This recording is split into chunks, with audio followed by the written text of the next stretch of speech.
నమస్తే. శ్రీ గురుభ్యో నమః. శ్రీమాత్రే నమః. ఆదిత్యాయ చ సోమాయ మంగళాయ బుధాయ గురు శుక్ర శనిభ్యే రాహువే కేతవే నమః. ఇప్పుడు నేను చెప్పేటువంటి అంశం ఏంటంటే, మనకి కుజగ్రహం ఈ డిసెంబర్లో మారుతూ మళ్ళీ ఫిబ్రవరిలో అంటే దాదాపుగా 38-40 రోజుల మధ్యలో ఎప్పుడు కూడా ఒక రాశి నుండి ఒక రాశికి మారుతుంది కదా. అలాగా మరి వృశ్చిక రాశి నుండి ధనుసు రాశిలోకి వెళ్ళి ధనుసు రాశిలో ఈ కాలం అంతా ఉన్నప్పుడు మిగతా రాశుల వారికి ఏదైనా ఫలితం ఎలా ఉంటుంది అన్నది మనం చెప్పుకుందాం. దాంట్లో భాగంగా చూస్తే కనుక కుజుడు అంటే మీకు తెలుసు, భూమిపుత్రుడు కుజుడు. మంగళుడు, ఈయన వర్ణం చూస్తే ఎరుపు. ఇక్కడ కుజుడికి సంబంధించినంత వరకు మనకేముంటుంది అంటే ఒక కోపానికి ప్రతీక, ఒక సైన్యాధిపతి మనం చెప్పేటువంటిది రక్షణకి. కానీ ఆ రక్షణలో కూడా కొంచెం తొందరగా నిర్ణయం తీసుకునేటువంటి పరిస్థితి, అట్లాంటి అంటే కోపంగా అప్పటికప్పుడు అయిపోవాలి అనేటువంటి భావన, రక్షణ బాగా చేయడం, దీంతోపాటు తొందరపాటుతనం కూడా అక్కడక్కడ కనిపిస్తుంది. ఇలా కుజుడి యొక్క లక్షణాలు ఇలా ఉన్నప్పుడు ఆ కుజుడు ఒక రాశిలో ఉంటే మిగతా రాశుల మీద ఎలాంటి ప్రభావం ఎప్పుడు ఎలా ఉంటుందంటే, ఒక్కొక్క భావం మారుతూ ఉన్నప్పుడు మనకి భావ లక్షణాలు తెలుసు కనుక మనకు ఆ భావాన్ని బట్టి మనకు తెలుస్తూ ఉంటుంది. కాబట్టి కుజ గ్రహం ఉన్నటువంటి ఈ ధనుసు రాశిలోకి మారుతూ ఉన్నటువంటి సమయంలో ధనుసు రాశిలో ఉన్నంతకాలం మిగతా రాశుల మీద కుజుడి యొక్క ప్రభావం ఎలా ఉంటుంది అన్న విషయాన్ని చూద్దాం. వృశ్చిక రాశి వారికి ఎలా ఉంటుంది? వృశ్చిక రాశి వారికి మారుతున్నటువంటి కుజుడు మూలంగా కుజ సంచారం వల్ల ఏ పరిస్థితి ఉంది అంటే, కుజుడు మనకి ధనుసులోకి వచ్చి దాదాపుగా 35 నుండి 38 రోజుల వరకు ఉండేటువంటి పరిస్థితి. మరి ధనుసు రాశిలో ఇలా ఉన్నప్పుడు వీరికి ఎలా ఉంటుంది వృశ్చిక రాశి వారికి అంటే, వృశ్చిక రాశి వారికి రెండవ స్థానం ఏంటి? ఇది ధనస్థానం, అట్లాగే ఇది వాక్స్థానం. ఈ రెండు విషయాలను కనుక మనం చూసినట్టయితే ధనస్థానానికి ఇబ్బంది ఉండదు. ధనం ఎలా వస్తుంది అంటే, చాలా వరకు నువ్వు చేసేటువంటి ఒక రక్షణ వల్ల కానీ ఇంకే దాని వల్ల కానీ ధనస్థానం బాగానే ఉంటుంది. కానీ వాక్స్థానం ఏదైతే ఉందో, కుజుడు రెండవ స్థానంలో ఉండడం మూలంగా మన వాక్కు ఎవరితోనైనా పరుషంగా ఉంటే, ఎవరినైనా ఇబ్బంది పెట్టేలాగా ఉంటే, గబుక్కున్న నోరు దురుస్తనంతో ఏదైనా అంటే మనకి శత్రువులు పెరిగేటువంటి అవకాశం ఉంటుంది, మిత్రత్వం నశిస్తుంది, కావలసినటువంటి పనులు సానుకూలంగా జరగవు, మనం అనుకున్న పని అనుకున్నట్టుగా చేయలేకపోతాం. ఇది ముఖ్యంగా గుర్తుపెట్టుకోవాల్సింది. అంతేకాదు ధనస్థానం, మనకు డబ్బులు అందాలి అంటే ఒక లోన్ కోసం అప్లై చేసినప్పుడు అక్కడ కూడా మనం మాట్లాడే తీరుని బట్టి నాకు బోల్డ్ ఉన్నాయనేసి డాంబికాలు పలికేటువంటి పరిస్థితి అలా ఉన్నప్పుడు మనకు వచ్చేటువంటి రుణాలు ఇవన్నీ కూడా ఇబ్బంది కలిగేటువంటి పరిస్థితి ఉంటుంది. అలా కాకుండా మనం వాక్స్థానంలో కుజుడు ఉన్నాడు కాబట్టి నేను జాగ్రత్తగా మాట్లాడాలి అని ప్రతినిత్యం స్ఫురణలో గనక ఉన్నట్టయితే మనం జాగ్రత్తగా మాట్లాడితే ఈ ఇబ్బందులు ఏవి కనిపించకుండా హాయిగా మనకు ధనస్థానం కాబట్టి మనకు ఆదాయం గురించి కానీ ఇంకే విషయంలో ఇబ్బందులు ఉండవు. అలా కాదు అన్నప్పుడు కొంత ఇబ్బంది కలుగుతుంది. మరి ఈ ఇబ్బందుల నుండి తప్పుకోవాలి అంటే తప్పనిసరిగా మనం చేయాల్సినటువంటిది గ్రహ ఆరాధన, ముఖ్యంగా కుజగ్రహ ఆరాధన చేయడం అనేటువంటిది మర్చిపోకుండా ఉండాలి.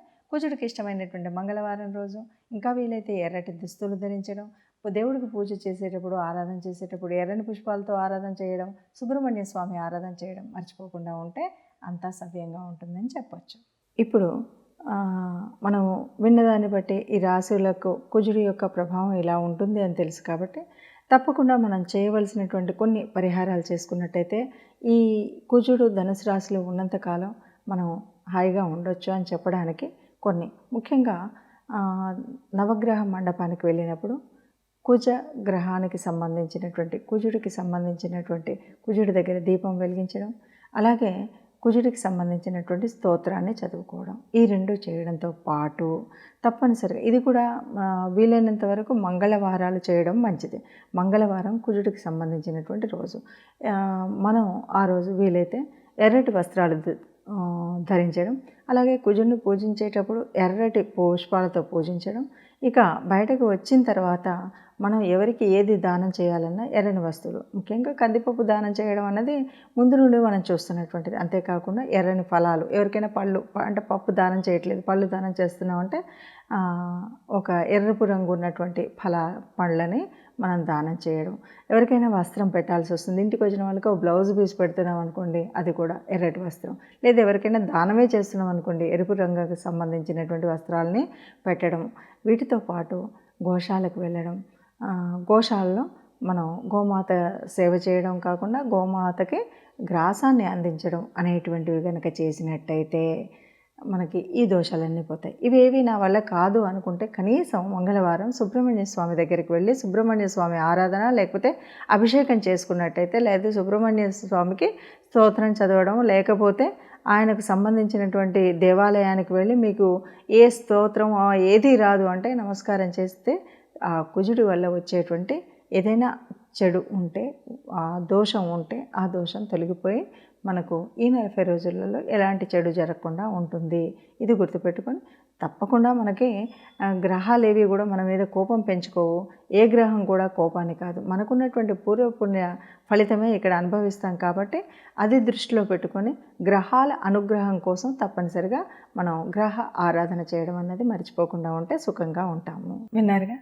మరి ఇప్పుడు ఇలాంటి గ్రహస్థితి ఉన్నప్పుడు, గోచార పరిస్థితుల్లో ఇలా ఉన్నప్పుడు, మన జన్మజాతకంలో ఎలా ఉన్నప్పటికీ ఈ పైన కనిపిస్తున్నటువంటి ఇప్పుడు తిరుగుతున్నటువంటి గ్రహాల స్థితిగతిని బట్టి, గ్రహాల దృష్టిని బట్టి, గ్రహాల కలయికని బట్టి ఈ 15 రోజుల వరకు ఎవరికి ఎలా ఉంటుందో చూసాం. అంటే దీన్ని పూర్తిగా ఇలాగే మాకు జరుగుతుంది అనేటువంటి భావన కాకుండా, మనకు జన్మజాతకంలో ఉన్నటువంటి గ్రహాల యొక్క స్థితి ఎలా ఉంటే దానికి అనుగుణంగా దీన్ని కొంత మనం తీసుకుంటూ ఉంటాం. మనకు నిజంగా మన జాతకంలో ఉన్నటువంటి కలిసి వచ్చే యోగించే గ్రహాలు ఏవి ఉన్నాయి ఏంటి అన్నది కూడా కొంత పనిచేస్తుంది. కాబట్టి పూర్తిగా అయితే కాదు, కానీ కొంతవరకు ఈ గ్రహస్థితి ఇలా ఉన్నప్పుడు మనకి ఇలాంటి ఫలితాలు వస్తాయి అన్నది మాత్రం తెలుస్తుంది. ఏది ఏమన్నా గ్రహాలు ఇలా ఉన్నాయి కాబట్టి మనకు అంటే రాశిలో కానీ ద్వితీయంలో కానీ ఇంకెక్కడైనా సరే మనకు ఉన్నటువంటి భావాల్లో ఎక్కడెక్కడ ఉన్నప్పుడు ఏమేమి పరిహారాలు తీసుకుంటే బాగుంటుంది అని మనం తెలుసుకున్నప్పుడు కొద్దిగా ఆ పరిహారాల మూలంగా ఏదైనా మనకి కష్టం కొద్దిగా అంటే ప్రయాణ ఇబ్బందులు కానీ కొంచెంగా ఎక్కడైనా ఏదైనా అనిపించినా ఈ పరిహారాలతో మనకి ఆ చెడు ప్రభావం అనేది ఉండకుండా ఉంటుంది. అందువల్ల మనం అందరూ కూడా సుఖంగా ఉండాలని భావించేటువంటి భావనే అయినప్పటికీ గ్రహశాంతి అనేటువంటిది, ఎందుకంటే మనం గ్రహాల యొక్క అనుగ్రహం మన మీద ఉండాలి, దేవతల యొక్క అనుగ్రహం ఉండాలి. కాబట్టి తప్పనిసరిగా ఎవరైనా ఏదైనా తమ యొక్క ఇష్టదైవాన్ని ఇంటిలో వెలుపును నిత్యం ప్రార్థించినట్టయితే ఈ ఇబ్బందులు ఏవి ఉండవు. అందరం సుఖంగా ఉండాలి, అందరూ ఉండాలి, అందులో మనం ఉండాలని భావిస్తూ సర్వే జనా సుఖినో భవంతు.